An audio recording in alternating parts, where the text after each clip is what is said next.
Absent na naman ako today, gala. Sasamahan namin yung dalawang buntis magparinyo nung kanilang PRC.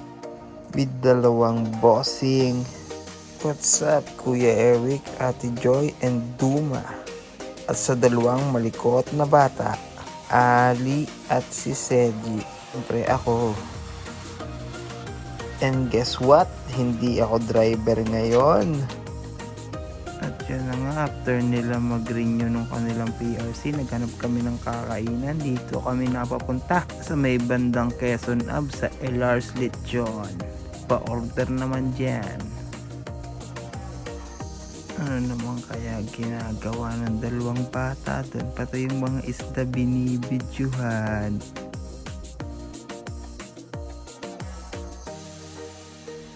Ano namang itsura yan? Gutom na yarn. Tara, selfie nga muna bago kumain. Let's eat na. Ayun si Buntes, kitang kita. Balat lang ang kinakain. Binalatan yung lechon. Magaling kang bata ka. So si Kuya Eric and Ate Joy, thank you. Busog na naman kami. At yun mga kayo, pagkakain namin, biyahe na kami pa uwi sa Laguna. Kaso nalubak ata kami ng konti, naalog yun dyan, nagyaya na naman ng kakainan. Kaya dito kami napadpad sa Binyan sa may Ningnangan. Kakain na naman po si Buntes. Tara, go!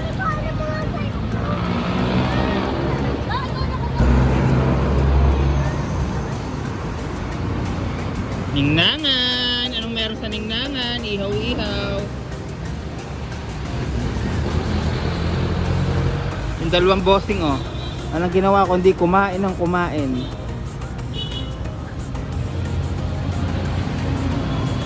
Tuwang-tuwa. Puro pagkain. Ali, may hotdog dito. Gusto mo hotdog ha? Kakain ng rice ha?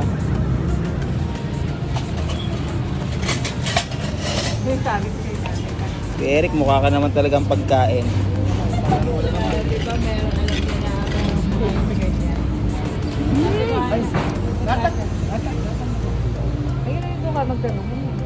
Bossing Joy. Mga bossing. Gom-gom. Tagal ito mga indikas to.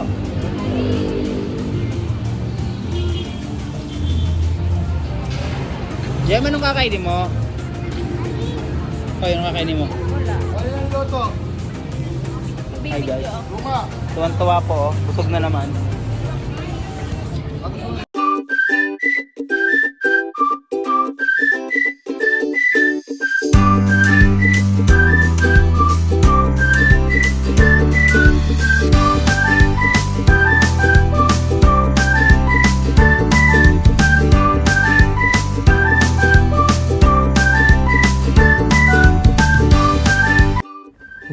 Lipat na kayo dito sa kabilang lamesa. Kakain na.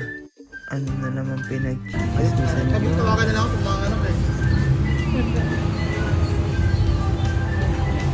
Saka galing. Nagbawas ako. At yan mga kayo, let's go. Kain na.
At yun mga kayo, nabusog na kami. Parang gusto ko nang bumili ng pineapple juice sa rami kong nakain maghapon. At natuloy na nga ang pag-uwi. Inihatid na kami. Ingat kayo pag uwi sa bahay nyo and thank you very much.